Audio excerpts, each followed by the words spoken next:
Hi, this is a guide on how to build powerful thematic decks. And later on, I will give you detailed practical advice. But first, let me explain what I mean with powerful and thematic.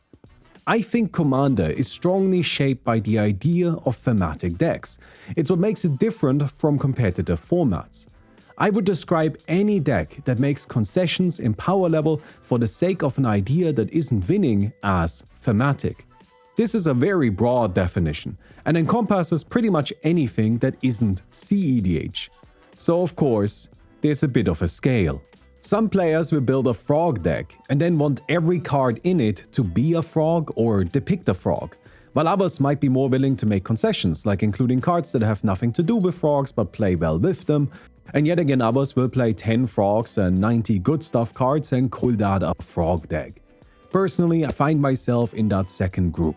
If I'm building a frog deck, I prioritize playing as many frogs as possible.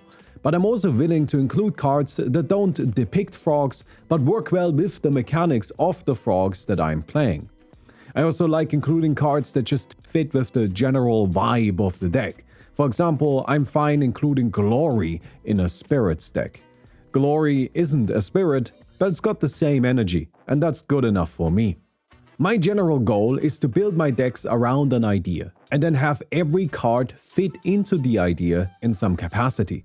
This can be direct, like a Kifkin in a Kifkin deck, or indirect, like Tokasia's Welcome in a Kifkin deck, because it makes it so that the Kifkin draw cards when they enter. However, I wouldn't play the One Ring in a Kifkin deck, because it really has nothing to do with them, and they don't interact with it. It's a powerful card, and it would undeniably make the deck stronger, but it doesn't overlap with or even touch the theme, so I wouldn't include it. Within this framework, I then like to optimize my decks, to make them as powerful as I can get them without making them oppressive. Something I care a lot about is that everybody at the table is having a good time. I try to build decks that are fun to play, but also fun to play against. This is of course a futile effort, as everybody has different ideas of what fun means, but I try my best anyways. For me personally, this means I restrict myself to 3 board wipes per deck, generally keep my removal somewhat limited, and don't play any cards that completely prevent players from participating in the match or make it so that the rest of the game before it was inconsequential. This last point means I avoid combos, but also cards like Warp World. Finally, I construct my decks in such a way that they are proactively moving the game forward, pushing it towards its conclusion while keeping my turns as short as possible. Alright, I know this was a lot of context, but I think when discussing Commander deck building, it's really valuable to understand where somebody's opinions are coming from. It's such a broad format that without context, any advice I can give is meaningless. And this video is meant to be very practical. I'm now going to tell you the exact process of how I build a Commander deck, and hopefully that can act as guidance for your own deck building. I also shouldn't just leave this implied. I'm making this video explicitly to link to newer players so they have a better starting point once they're ready to move on from precons.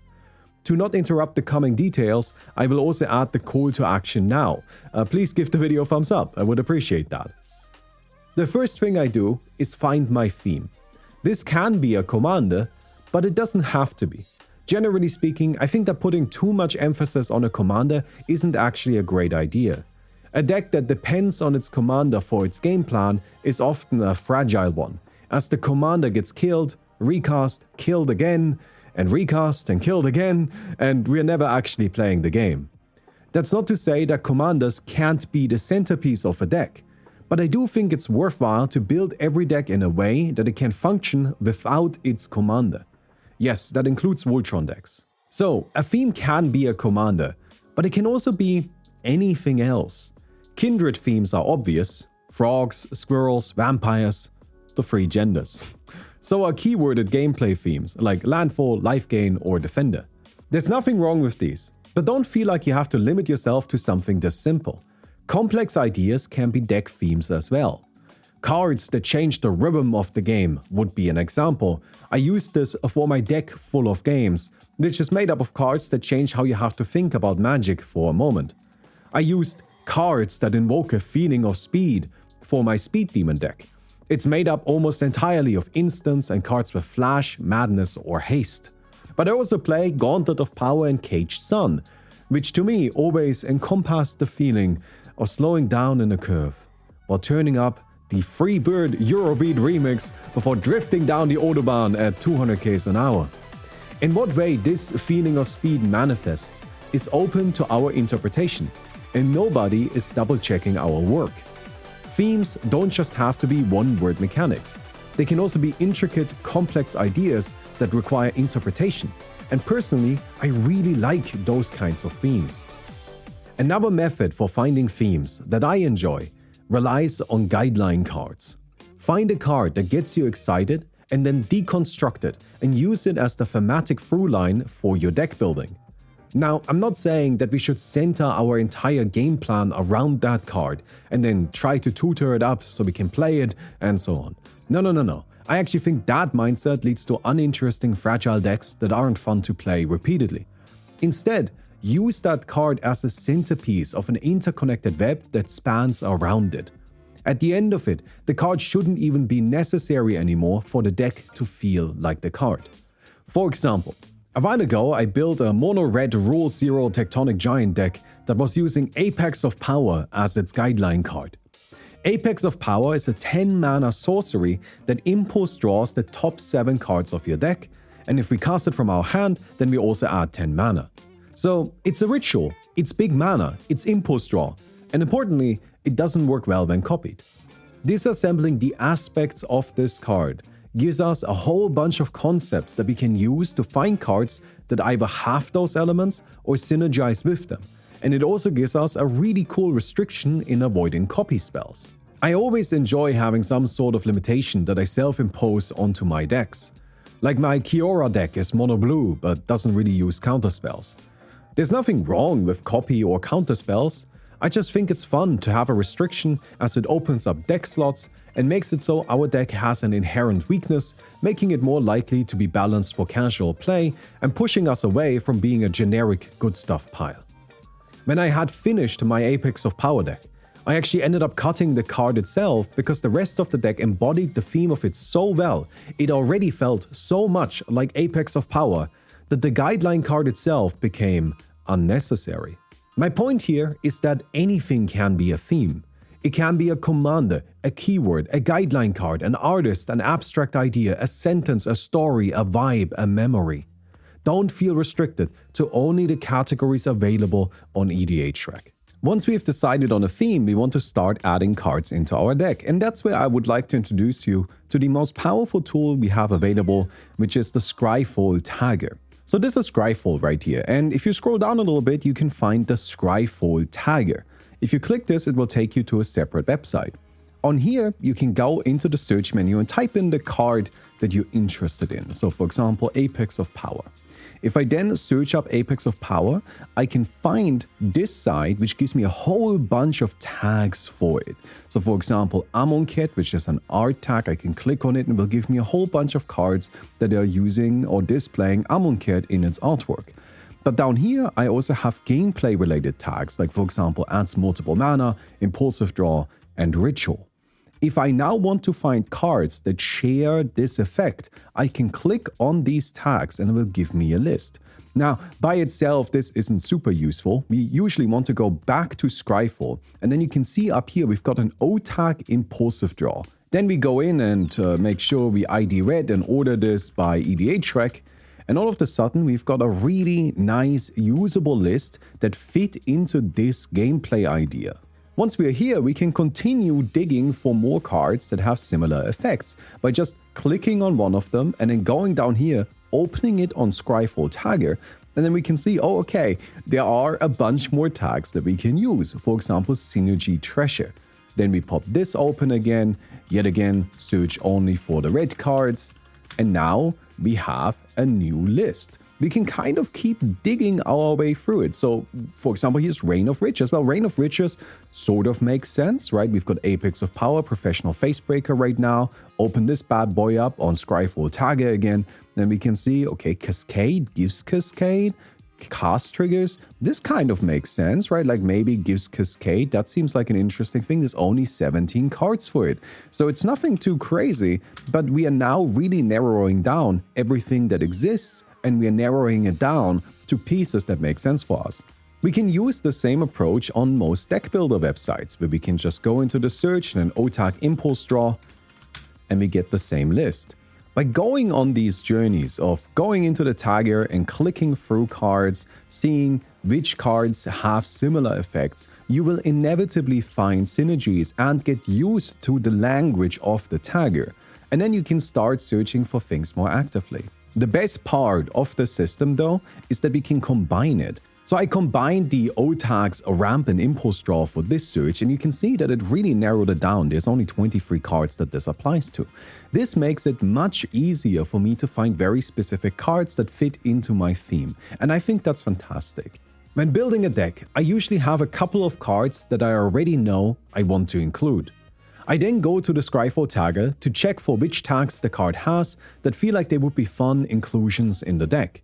I then take those tags and do individual searches that combine them with the following: OTAG card advantage, OTAG ramp, OTAG removal, and OTAG sweeper. This usually lets me find a card draw, ramp, and removal foundation for my deck that fits into the themes of it.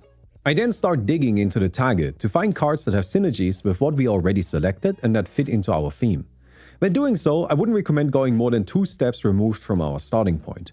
If we have our original idea and then find cards connected to it, then they are obviously synergistic. We can do this again and find cards that connect to this ring around our centerpiece, and more often than not, we will find lots of unexpected and interesting synergies between the second row and the first. Taking the second step can lead to really cool and unique ideas. Small packages of 2 or 3 cards that only synergize with each other but still fit into the larger theme and have really interesting gameplay interactions. I like having 1 or 2 of these bundles per deck. But I wouldn't recommend going a third step. At that point, we often end up with loose, disconnected pieces that feel like they aren't part of a whole, and that's something I try to avoid. When choosing cards, make sure to focus on cards that fit into the theme, but aren't just the theme. Utility, card draw, ramp. These should all be included in some capacity. When I build decks, I like making categories to sort the cards into, but I keep them very broad. For a Kindred creature deck, for example, I would stick to card advantage, which includes simple replacement effects and impulse draw, interaction, which is removal, counterspell, sweepers, stacks, graveyard hate, all of that stuff, mana, which is anything that ramps or creates mana, whether that be treasures or rituals, and finally buffs, which is anything that makes my creature stronger, whether that be power or protection. By keeping the categories broad and simple, I can clearly identify when a card doesn't contribute anything. Precise categories make it so that every card seems valuable, which makes it difficult to decide what to cut, while broad categories quickly and effectively highlight weak points. I usually stick to 4 to 5 categories per deck. No more than that unless I have a very good understanding of what I'm looking for. When searching for cards, I also put a particularly heavy emphasis on card advantage, because to me, the most important part of being in a Commander game is wanting to participate in it. I don't really care who wins, but I do care that I get to play, and for that, I need cards. There's nothing more miserable than sitting with an empty hand and going draw pass every turn. I like to build my decks in such a way that nearly every card can be part of some kind of engine or synergy that results in at least card replacement, if not advantage. This is also why I usually play 40 lands in my decks. Since I have a ton of card draw, I can just filter out the lands I don't need, and by playing a lot of lands, I'm guaranteeing that I'll hit my land drops so I don't fall behind in the early game. But I don't just play a lot of card draw because I think it's more enjoyable. I also believe it's a huge factor in making decks stand out above and become more powerful than precons. When I play against most casual players, card draw tends to ultimately be the main difference why I succeed where they don't. I simply have access to more resources. As for ramp, I think it's valuable but not essential. Card draw can substitute for ramp, as it can find lands and removal, which usually allows us to keep pace with the game. I like prioritizing land ramp over artifacts, as it's much less vulnerable to removal. In that effort, I think it's fine to play some slower options, like Scampering Surveyor or Solemn Simulacrum. I like these cards not only because they ramp, but also because they put a body on the board. An important concept in Commander is the idea of threat management. There are 4 players at a table, so when somebody is choosing who to attack, they will usually aim at the target that is easiest. This way they don't have to worry about blockers or combat tricks, and they can guarantee their combat damage triggers. I like including cards like Helpful Hunter, Wall of Blossoms or Undead Butler because they're an easy way to just get a body on the board while not having much opportunity cost because they replace themselves. Having anything at all on our board, no matter how small, will incentivize our opponents to attack the other players over us. We are managing the threat of our opponents by making ourselves a less attractive target. This doesn't have to be done only with the cards I mentioned, but it is always an important concept to keep in mind. Threat management gives us time to go into our game plan or to recover when things aren't going well. Something I've seen talked about pretty often is including plan Bs in a deck, a secondary approach in case the primary idea doesn't work. I think this, more often than not, leads to decks that are split in 2 and have dead draws, which is something I try to avoid. I don't fundamentally disagree with the idea of a plan B, but I think instead of being its own strategy, the plan B of a deck should really just be a way to stabilize and get back to plan A. So for example, if we're in a black and white creature deck, instead of trying to fit in a sacrifice death trigger package as plan B for when we get hit by a board wipe, I would pursue mass reanimation instead so we can bring our board back and continue plan A. Finally, I think it's important to include a set of cards that are there to end the game. This can be overruns, life drain engines, some sort of burn spell duplication setup. It doesn't really matter what it is, it just matters that when we are building our deck, we have a clear idea of how we are going to end the game. I don't think that winning is important, but the game still has to conclude at some point, and everybody should contribute their part towards that goal. Commander is about the journey, but the journey is meaningless and frustrating if instead of moving forward, we're constantly stumbling 3 steps backwards. My favorite part of Magic, and the reason why Commander is so uniquely captivating, is the sheer scope of the game, the raw quantity of the cards, and the age of Magic. Such an unbelievable amount of design work has already been done that it just can't be imitated. And that gives us a huge playground to thrive in. I think that's incredible and very exciting. But unfortunately, I've seen a lot of players get stuck on prepared templates and packages that are limiting the deep waters of Magic to just a shallow puddle. The frequency of Commander discussions centered around good stuff decks just proliferates this mindset, and I think that's a real shame. A well-designed thematic deck can compete wonderfully in regular casual play and tends to be much more interesting. That's not to say that all staples are inappropriate. I like rounding out my thematic decks with non-intrusive staples that fill gaps that were left behind. If my theme didn't include much ramp, then I add standard ramp. If it was lacking removal, I grab that. However, I would advise staying away from overly powerful permanents or finishes, as they can overshadow the theme of the deck, and the theme of the deck is the whole point. Thank you very much for watching this video. I hope you enjoyed it and I hope it was useful. If you did enjoy it, don't forget to give it a thumbs up. I would definitely appreciate that. I've been wanting to make a video like this for a while because I play with a lot of new players. And one of the problems I have is that I win a lot of games. And this, I'm not saying this to brag, right? But this is actually kind of like a weird little problem because I intentionally build super thematic decks on a budget using none of the crazy scary cards. And I still have a really high win rate. And that's mostly just because, I kind of see the synergies. I manage to make decks where lots and lots of cards work well with each other. And that's mostly because I use the tricks and the techniques that I showcased in this video. And explaining all of this in person to somebody you just played a game with is really difficult, and also they won't be able to keep track of everything. So I put it in a video. That's what I do. I make videos. So I hope it was useful. I don't know. I'm guessing that there's gonna be a bunch of you, the more established Magic players, who are gonna say, this, Baumi, I don't need any of this information. But I hope that at least a handful of you learned something new today. Anyways, I also thought this was a fun exercise because it really helped me kind of crystallize how I think about the game, how I go about deck building, and also like what I enjoy about it. And I always think that's cool. I hope you enjoyed it too, and I'll see you guys soon. Goodbye.